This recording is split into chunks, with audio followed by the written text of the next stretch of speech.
Assalamualaikum warahmatullahi wabarakatuh. Pada hari ini, grup yang kelima akan membentangkan tajuk yang ke-11 iaitu jenis-jenis khiyar. Jom kita mulakan.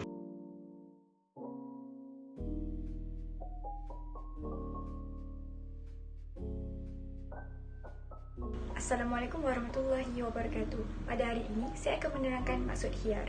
Maksud khiyar terbagi pada dua, dari segi bahasa dan juga istilah. Dari segi bahasa, khiyar merupakan pilihan. Manakala dari segi istilah pula, khiyar adalah orang yang berkontrak boleh memilih sama ada meneruskan kontrak atau sebaliknya dalam sesuatu transaksi. Khiyar boleh digunakan mengikut syarat-syarat dan juga sebab-sebab tertentu, iaitu kita perlu memastikan adanya kerelaan hati dan persetujuan dua pihak dalam menjalankan aktiviti berjual beli. Apakah tujuan khiyar? Khiyar bertujuan untuk menjaga kepentingan kedua-dua pihak yang berakad dan mengelakkan kerugian dan penyesalan di kemudian hari. Assalamualaikum warahmatullahi wabarakatuh. Hari ini saya ingin membincangkan tentang faedah-faedah khiyar. Adakah anda tahu apakah faedah-faedah khiyar? Khiyar diwujudkan untuk memberi kata persefahaman antara pembeli dan penjual. Sebagai contoh, ketika pembeli ingin membeli barang, pembeli ada hak untuk mengetahui tentang informasi sesuatu produk sebelum membuat keputusan. Penjual juga hendaklah jujur dan tidak menipu ketika menerangkan tentang informasi tersebut kepada pembeli. Selain itu, faedah khiyar juga adalah untuk mengelakkan penyesalan selepas membeli sesuatu barang. Sebagai contoh, seorang pembeli telah membeli telefon bimbit daripada seorang penjual. Dia telah mendapati bahawa pengecas telefon bimbit tidak disertakan sekali bersama. Keesokan harinya, dia membuat aduan kepada penjual tentang perkara tersebut. Ini menunjukkan bahawa penjual sangat cuai dalam mengendalikan proses urus niaga. Ini tidak akan berlaku sekiranya khiyar diamalkan di dalam komuniti masyarakat kita. Khiyar juga dapat memberi kebebasan kepada pembeli untuk menerima ataupun menolak sesuatu akad yang telah ditetapkan oleh si penjual. Penjual juga tidak boleh memaksa pembeli sekiranya pembeli tiada niat untuk membeli sesuatu produk. Pembeli juga berhak untuk mengatakan tidak sekiranya penjual memaksa si pembeli untuk membeli produk yang ditawarkan. Seterusnya, khiyar juga membenarkan penjual untuk tidak menjual sesuatu barang kepada pembeli. Sebagai contoh, pembeli telah menawarkan harga yang jauh lebih rendah daripada harga asal yang dipaparkan. Pembeli tidak ada hak untuk marah dan berasa kecewa dengan tawaran yang dibuat. Penjual juga berhak untuk mengatakan tidak untuk menjualkan barang tersebut kepada pembeli. Akhir kata, khiyar dapat mengelakkan daripada timbulnya perasaan marah, dengki dan juga dendam di dalam diri penjual dan juga pembeli. Ianya sering terjadi sekiranya pembeli menerima harga yang tidak berpatutan dan juga pembeli menerima sesuatu barang yang tidak padan dengan kualitinya. Dengan mengamalkan konsep khiyar, perkara-perkara ini dapat dielakkan. Khiyar majlis. Apa tu khiyar majlis? Khiyar majlis bermaksud hak bagi kedua-dua belah pihak di antara penjual dan pembeli sama ada mereka mahu meneruskan aktiviti jual beli tersebut ataupun membatalkan selagi mana mereka masih berada di tempat tersebut. Okey, cara-cara berpisah dalam majlis khiyar. Macam mana ni? Okey, yang pertama, jika pembeli berada di kawasan seperti pasar dan tempat-tempat yang lapang, perpisahan akan dianggap berlaku apabila si pembeli keluar daripada tempat tersebut, lalu pusing ke belakang dan melangkah beberapa tapak. Dari situlah perpisahan dalam majlis khiyar berlaku.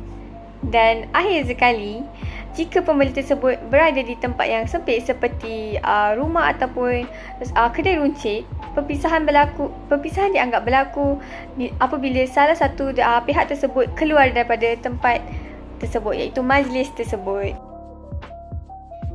Saya Aisyah akan membentangkan tentang khiyar syarat. Khiyar syarat ni dia akan berlaku apabila salah satu pihak ataupun kedua-dua pihak menetapkan syarat untuk melanjutkan khiyar dalam tempoh masa yang tertentu, sama ada untuk meneruskan ataupun membatalkan akad tersebut. Tempoh khiyar syarat. Bilakah khiyar syarat ni bermula dan berakhir? Ianya bermula sejurus selepas akad dan berakhir selepas 3 hari. Namun ada juga imam lain seperti Imam Maliki dan Imam Hambali mengatakan tempoh akad tersebut boleh dipertimbangkan dan dipersetujui bersama kedua-dua pihak. Seterusnya, apakah syarat-syarat yang perlu dipenuhi supaya khiyar syarat ni berlaku? Yang pertama, ianya mestilah terhad dalam tempoh yang tertentu saja. Yang kedua, ianya mestilah bersambung ataupun berterutan dengan kontrak. Yang ketiga pula, ianya tidak boleh melebihi 3 hari untuk barang-barang yang mudah rosak. Bilakah khiyar syarat ni akan tamat tempoh? Yang pertama, apabila pembeli ingin meneruskan ataupun terima akad tersebut. Yang kedua pula, apabila tiada respon ataupun pemegang akad meninggal dunia. Yang ketiga, apabila ada kerosakan pada barang yang dibeli. Yang keempat pula, ada penambahan pada barang yang dibeli. Yang kelima adalah apabila pemegang akad menggunakan barang tersebut. Korang tahu tak khiyar aib tu apa? Tak tahu? Okey, khiyar aib ni adalah hak untuk membatalkan ataupun meneruskan urusan jual beli di antara penjual dan pembeli yang berakad. Sebagai contoh, kita membeli sesuatu barangan tersebut dan kita mendapati bahawa barangan tersebut mempunyai kecacatan padanya, maka kita sebagai pembeli ni mempunyai hak untuk meneruskan pembelian ataupun membatalkan pembelian. Okey, syarat-syarat khiyar aib ni ada 3 tau. Yang pertama, jika pembeli dapat membuktikan bahawa kecacatan tersebut adalah kecacatan yang sedia ada, maksudnya kita ni ada hak untuk menuntut ataupun pampasan pemulangan barangan tersebut kerana ada kecacatan pada barangan tersebut yang berpunca daripada peniaga tersebut. Seterusnya, kecacatan yang boleh mengurangkan nilai barangan tersebut. Sebagai contoh, jika barangan tersebut yang kita beli tu mempunyai kecacatan pada fungsinya ataupun fizikalnya, maka kita ni mempunyai hak untuk untuk meminta peniaga tersebut untuk mengurangkan harga nilai barangan tersebut. Akhir sekali, kecacatan yang tidak wujud. Contohnya, kalau kita membeli barangan yang baharu dan barangan baharu itu mempunyai kecacatan padanya, kita mempunyai hak untuk menuntutnya. Lain pula jika kita membeli barangan yang terpakai, kita tidak mempunyai hak untuk menuntutnya kerana barangan tersebut adalah barangan terpakai. Seterusnya, perkara yang boleh menggugurkan khiyar aib. Yang pertama, jika penjual sedia menerima pemulangan barangan tersebut, maka pembeli boleh memulangkan barangan tersebut kepada penjual. Yang kedua, jika pembeli bersetuju menerima kecacatan barangan tersebut, maka pembeli boleh terus menggunakan barangan tersebut seperti biasa. Saya pula akan menerangkan tentang khiyar ruqyah. Khiyar ruqyah dari segi bahasa bermaksud pilihan secara pemerhatian. Dari segi istilah pula, suatu hak bagi seseorang pembeli sama ada mengesahkan sesuatu perjanjian jual beli atau menolaknya setelah melihat subjek kontrak iaitu barangan atau perkhidmatan yang dipersetujui. Seterusnya, syarat khiyar ruqyah terbagi pada 5, iaitu pembeli berhak memeriksa contoh objek yang hendak dibelinya. Pembeli berhak sama ada untuk meneruskan atau membatalkan akad jual beli ke atas objek yang telah diperiksanya. Yang ketiga, pembeli berhak sama ada untuk meneruskan atau membatalkan akad jual beli jika objek yang dibelinya tidak sesuai dengan contoh. Dan yang keempat, pembeli boleh mewakilkan orang lain untuk memeriksa objek yang hendak dibelinya. Khiyar ruqyah melibatkan objek yang bersifat harta tetap serta harta yang berubah.